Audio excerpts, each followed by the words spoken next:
ជំរាបសួរពុកម៉ែបងប្អូនមីងទាំងអស់គ្នាថ្ងៃនេះនាងខ្ញុំមកបង្ហាញបងប្អូនពីរបៀបធ្វើស្ងោរអណ្ដាតជ្រូកជ្រលក់នឹងទឹកត្រីកកង់ឲ្យមានរសជាតិឆ្ងាញ់ចែកជូនបងប្អូនទស្សនាទាំងអស់គ្នាតាមពិតទៅមុខម្ហូបមួយនេះគឺខានហូបយូរហើយតែថ្ងៃនេះបានទិញអណ្ដាតជ្រូកល្អក៏យកមកស្ងោរចុចម្ដងចាជាដំបូងយើងដាក់ដាំទឹកសិនហើយយើងដាក់គល់ស្លឹកគ្រៃរំដេងស្លឹកក្រូចសើចហើយដាក់អំបិលបន្តិចស្ករបន្តិចអំបិលបន្តិចបងប្អូនដាក់ទៅដើម្បីឲ្យពេលយើងស្ងោរសាច់ទៅគឺវាមានជាតិឆ្ងាញ់ណាហើយមុននឹងយើងដាក់ស្ងោរហ្នឹងអណ្ដាតជ្រូករបស់យើងគឺយកទៅលាងទឹកឲ្យស្អាតសិនណាបងប្អូនយើងច្បាច់អំបិលពី3ទឹកទៅលាងឲ្យស្អាតណាបងប្អូនណាកុំឲ្យវាអស់ជាតិអំបិលហើយអណ្ដាតហ្នឹងយើងកោសឲ្យស្អាតមកហើយយើងដាក់ស្ងោរចោលសិនណាបងប្អូនទុករយៈពេលប្រហែលជាកន្លះម៉ោងទម្រាំតែអណ្ដាតជ្រូករបស់យើងគឺឆ្អិនផុយល្មមណា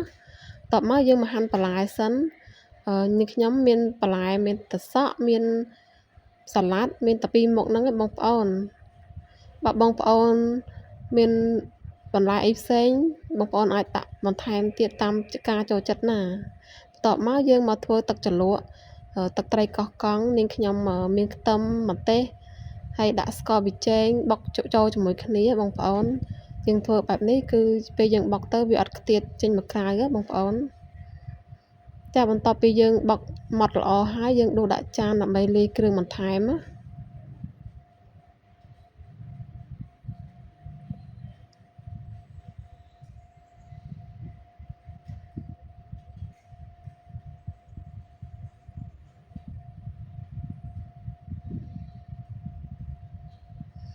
តបមកនាងខ្ញុំដាក់ក្រូចឆ្មាបងប្អូននាងខ្ញុំដាក់ប្រហែលជា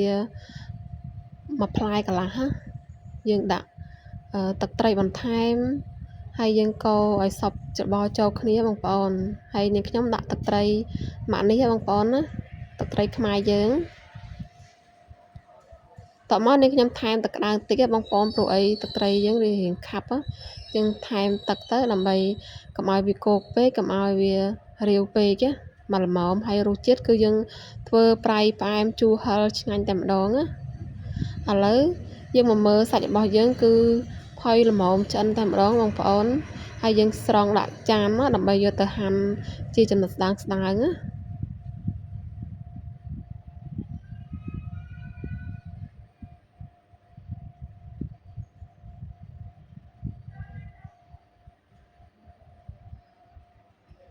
ចាយើងហាន់ជាចំណិតស្ដើងប្រទេសអញ្ចឹងមកបងប្អូនដើម្បីយកទៅផ្ទាប់ជាមួយនឹងបន្លែរបស់យើងណា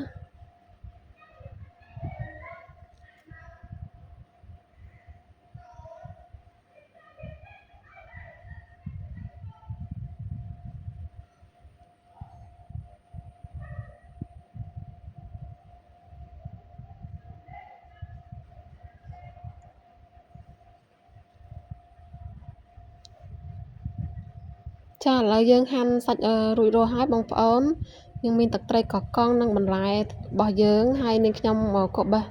ជីបន្ថែមមកក្តាប់ទៀតបងប្អូនយកមកផ្ទាប់ជាមួយគ្នាគឺមានរសជាតិឆ្ងាញ់ពេលដាក់ចូលមាត់គឺឈ្ងុយជីតែម្ដងណាចាតំណងណាបងប្អូនមើលទៅគួរឲ្យចង់ញ៉ាំមែនតែនពេលដែលយើងផ្ទាប់ជាមួយនឹងសាឡាត្រសក់បន្ថែមជីឈ្ងុយហើយដាក់សាច់ពីលើជ្រលក់មួយនឹងទឹកត្រីកោះកង់បងប្អូនគឺថារសជាតិចាប់ជាតិជាមួយគ្នាតែម្ដងណាពេលដែលយើងលាយគ្រឿងទឹកជ្រលក់របស់យើងត្រូវបងប្អូនគឺរសជាតិឆ្ងាញ់ណាបងប្អូនកុំភ្លេចធ្វើញ៉ាំទាំងអស់គ្នាណាចាកុំភ្លេចជួយ like ជួយ share និង subscribe channel របស់នាងខ្ញុំម្នាក់មួយផងដើម្បីទទួលបានវីដេអូជាច្រើនបន្តទៀតពីរបៀបធ្វើម្ហូបខ្មែររបស់យើងណាបើមានកំហុសខុសឆ្គងត្រង់ណាសូមអធិស្ឋានផងសូមអរគុណសូមជម្រាបលាជួបគ្នាវីដេអូក្រោយបាយបាយ